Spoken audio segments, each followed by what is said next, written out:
வணக்கம் மக்களே. இன்னைக்கு நாம அனலைஸ் பண்ண போற டாபிக் ஒரு ஹாலிவுட் சைக்காலஜிக்கல் த்ரில்லரை விட பயங்கரமான ஒரு மைண்ட் பெண்டிங் கதை. நம்ம ஒரு டீ கடை பெஞ்ச்ல உட்காந்து மாப்ள நேத்து என்ன நடந்துச்சு தெரியுமா, இன்னொரு சீட்டட் ஸ்டோரி கேட்போம்ல, எக்ஸாக்டா அந்த மாதிரி ஒரு தரமான சம்பவம் அது. உலகத்தோட நம்பர் 1 பாப் ஸ்டார் தன்னோட கெரியர் பீக்ல இருக்கும் போது திடீர்னு காணாம போயிடுறாங்க. அதுக்கு பின்னாடி இருக்கிற ஈகோ, டிராமா, அப்புறம் ஒரு பேய் கதை, இது எல்லாத்தையும் நாம டீகோட் பண்ண போறோம். வாங்க உள்ள போலாம். ஃபர்ஸ்ட் இந்த கதையோட மெயின் ஹுக் என்னன்னு பாப்போம். உலகின் மிகப்பெரிய பாப் ஸ்டார் ஏன் திடீர்னு 4 வருஷம் மாயமானார்? உலகையே ஆட்டி படைச்ச மதர் மேரி அவங்களோட 97வது கான்சர்ட்ல ஸ்டேஜ்ல பாடிக்கிட்டு இருக்கும்போதே கூட்டத்துல ஒரு ரெட் கலர் உருவத்தை பாக்குறாங்க. அந்த உமன் இன் ரெட் அவங்கள என்ன பண்ணுச்சு ஏது பண்ணுச்சுன்னு யாருக்குமே தெரியாது. ஆனா அந்த செகண்டுக்கு அப்புறம் மேரி மொத்தமா டிராப் அவுட். ஒரு குளோபல் ஐகான் எப்படி இப்படி சடனா எந்த தடையும் இல்லாம காணும் போக முடியும்? கொஞ்சம் யோசிச்சு பாருங்க. இப்படி 4 வருஷம் ஆள் எங்க இருக்காங்கன்னே தெரியாம இருந்துட்டு சடனா ஒரு நாள் மேரி அவங்களோட பழைய பெஸ்ட் ஃப்ரெண்ட் சாம் வீட்டுக்கு எந்த ஒரு முன்னறிவிப்பும் இல்லாம வந்து நிக்கிறாங்க. சாம் யாருன்னா மேரிக்கு ட்ரெஸ் டிசைன் பண்ணுங்க. அப்போ மேரிய பார்த்த உடனே சாம் சொல்ற டைலாக் இதுதான்: நீ ஒரு கேன்சர் கட்டி, என் ஒட்டுமொத்த உழைப்பையும் அழிக்க வந்த ஒரு நோய். என்ன ஒரு கொடூரமான வெல்கம் பாத்தீங்களா? நம்ம ஊர் பங்காளி சண்டையில கூட இந்த அளவுக்கு டாக்ஸிக்கான வார்த்தைகளை விட மாட்டாங்க. சாம்க்கும் மேரிக்கும் இடையில இருக்கிற அந்த இன்டென்ஸான லவ் ஹேட் ரிலேஷன்ஷிப்பை இந்த ஒத்த டைலாக் அப்படியே பச்சையா காட்டிடுது. இப்போ அந்த டைம் லைனை கொஞ்சம் கிளியரா பார்த்துருவோம். அவங்களோட ஃபர்ஸ்ட் பெர்ஃபார்மன்ஸ்ல இருந்து டப்ளின்ல நடந்த 96வது ஷோ வரைக்கும் எல்லாமே பிளாக் பஸ்டர் ஹிட் தான். ஆனா அந்த 97வது ஷோ அங்கதான் அந்த விளக்க முடியாத சம்பவம் நடக்குது. அதுக்கப்புறம் ஒரு 4 வருஷம் பெரிய பிளாக் ஹோல், உலகத்தையே சுத்தி வந்த சூப்பர் ஸ்டாரோட லைஃப் அப்படியே தடம்புரண்டு இப்போ சாம் முன்னாடி வந்து நிக்கிற மேரி பழசு கிடையாது. இதுக்கு நடுவுல கண்டிப்பா ஏதோ ஒரு பெரிய சம்பவம் நடந்திருக்கு. சரி, இப்போ பிரசன்ட் டேக்கு வருவோம். இத்தனை வருஷம் கழிச்சு மேரி ஏன் சாம தேடி வரணும்? ரீசன் ஒரு இம்பாசிபிள் டெட்லைன்.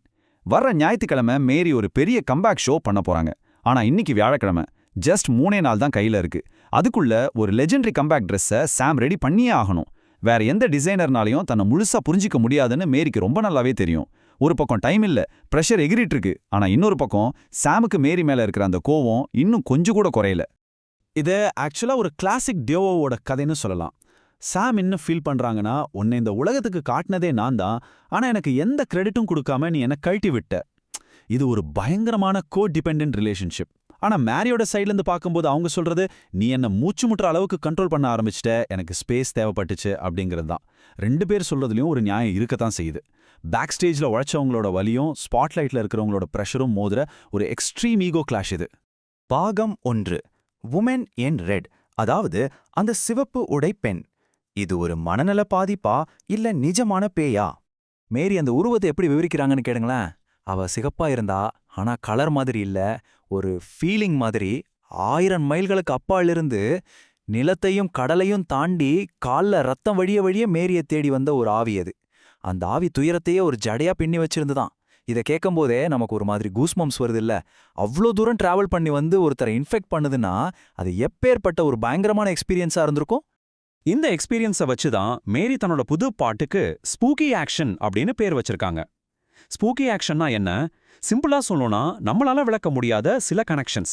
குவாண்டம் பிசிக்ஸ்ல சொல்ற மாதிரி கண்ணுக்கு தெரியாத ஒரு நூல் மேரியையும் சாமையும் அந்த பேயையும் ஒன்னா கட்டி வச்சிருக்கு. சாம் மேல மேரி வச்சிருந்த அந்த குற்ற உணர்ச்சி தான் அந்த பேயா உருவெடுத்து அவங்கள தேடி வந்துச்சோ என்னமோ. இந்த சூப்பர் நேச்சுரல் கனெக்ஷன் தான் இந்த மொத்த கதையோட ஆணிவேர். இப்போ அந்த பேய இல்ல அந்த டிராமாவை விரட்ட அவங்க 2 பேரும் ஸ்டுடியோக்குள்ள ஒரு சடங்கு பண்றாங்க. அதுக்கு பேரு ரிச்சுவல் ஆஃப் பென்டகாஸ்ட். இதுல 4 ஸ்டெப் இருக்கு. முதலாவது கத்திரிக்கோல், அடைப்பட்ட கதவுகளை திறக்க. 2வது செயின், பிணைக்க. 3வது வாள், பாதுகாப்பா இருக்க. 4வது ஆயில், புனிதப்படுத்துறதுக்கு. இது ஏதோ ஒரு ஹாலிவுட் விச்சி மூவில வர செட்டப் மாதிரி இருக்குல்ல? ஒரு ட்ரெஸ் டிசைன் பண்ற ஸ்டுடியோக்குள்ள நடக்கிற அந்த சடங்கு நம்மள அப்படியே சீட்டோட நுணுக்கி கொண்டு வந்துருது. இந்த சடங்கோட உச்சக்கட்டத்துல சாம் ரொம்ப பவர்ஃபுல்லா அந்த பேயை வெளியே விரட்டுறாங்க. எங்க வீடு ஃபுல்லா இருக்கு, உனக்கு இங்க இடம் இல்ல, என் குரலையே வெளிச்சமா வச்சுக்கிட்டு வெளியே போ, கம் அவுட் அவுட் அவுட் அப்படின்னு கத்துறாங்க. இது சும்மா ஒரு பேய் விரட்டுறது கிடையாதுங்க. மேரியோட மனசுக்குள்ள இத்தனை வருஷமா புதைஞ்சு கிடக்கிற அந்த குற்ற உணர்ச்சியை அவளை விட்டு கிழிச்சு எரியற ஒரு சைக்கலாஜிக்கல் எக்ஸார்சிசம். இதோட கிளைமேக்ஸ்ல நிஜமாவே ஒரு ரத்த கலரியான பிசிக்கல் மேனிஃபெஸ்டேஷன் நடக்குது. லிட்டரலா ஒரு மைண்ட் ப்ளோயிங் மொமெண்ட் அது. சாம் எந்த அளவுக்கு ஒரு ஜீனியஸான ஆனா கொஞ்சம் அன்ஹெஞ்ச்டான டிசைனர்னு அவங்க பிளான் பண்ற இந்த ட்ரெஸ்ஸை பார்த்தாலே புரியும். ஒரு மாஸ் சென்ட்ரிக்கு ரெடி பண்றாங்க. அந்த ட்ரெஸ் எப்படி இருக்க போது தெரியுமா? 1/4 மைல் நீளத்துக்கு ஒரு ட்ரெயின். மேரி அவளோட லைஃப்ல இதுக்கு முன்னாடி போட்ட எல்லா ட்ரெஸ்ஸோட துணியும் ஒன்னா சேர்ந்த ஒரு ஹிஸ்ட்ரி அது. ஆனா மாஸ்டர் ஸ்ட்ரோக் என்னன்னா, அவங்க ஸ்டேஜ் படிக்கட்டில் ஏறும்போது அந்த கால்மைல் ட்ரெஸ் அப்படியே படிக்கட்டில் சிக்கிக்கிட்டு மொத்தமா கிழிஞ்சு விழுந்துரும். அவங்க எந்த பாரமும் இல்லாம தன்னோட கடந்த கால வரலாற்ற வலிய மொத்தமா தூக்கி எறிஞ்சிட்டு ஒரு புது மனுஷியா அந்த லைட்ஸ் முன்னாடி நிப்பாங்க. What an idea for a comeback, right? கண்ணை மூடிக்கோங்க, அந்த ஃபைனல் சீனை அப்படியே இமேஜின் பண்ணுங்க. தி பல்லேடியம் தியேட்டர், மிட் நைட்டுக்கு இன்னும் 5 நிமிஷம் தான் இருக்கு. எல்லாரும் மூச்சை பிடிச்சிட்டு வெயிட் பண்றாங்க. தியேட்டருக்கு வெளியிருந்து நம்ம மதர் மேரி நடந்து வர்றாங்க. அவங்க பின்னாடி அந்த கால்மைல் நீல ட்ரெஸ்ஸு அவங்களோட ஒட்டுமொத்த கசப்பான வரலாற்றையும் இழுத்துக்கிட்டு வருது. நேரா உள்ள போறாங்க, லைட்ஸ் அவங்க மேல விழுது, அந்த Dress கிழிஞ்சு விழுது. அப்பா, ஒரு தரமான சினிமா கிளைமேக்ஸ் எப்படி இருக்குமோ அப்படி ஒரு சீன் இது. இப்போ ஃபைனலா அந்த மெயின் கேள்விக்கு வருவோம். அந்த உமன் இன் ரெட் நிஜமாவே ஒரு ஆவியா, இல்ல மேரியோட மனசுக்குள்ள இருந்த மூச்சு முட்ட வைக்கிற அந்த டிராமா, அந்த குற்ற உணர்ச்சியோட வெளிப்பாடா? 1000 மைல் கடந்து வந்தது நிஜமாவே ஒரு பேயா, இல்ல மேரி சாம்க்கு செஞ்ச துரோகமா? இதற்கான முடிவை சோர்ஸ் மெட்டீரியல் நம்மளோட பெர்ஸ்பெக்டிவ்க்கு நிட்டுட்டாங்க. நீங்க என்ன நினைக்கிறீங்க? நாம பார்த்த இந்த விஷயங்கள் கண்டிப்பா உங்களுக்குள்ள நிறைய கேள்விகளை எழுப்பியிருக்கும்னு நம்புறேன். இதுக்கான பதில நீங்களே கொஞ்சம் தேடி பாருங்க. மீண்டும் இதே மாதிரி ஒரு செம இன்ட்ரெஸ்டிங்கான டாபிக்கோட உங்களை சந்திக்கிறேன். Until then, take care.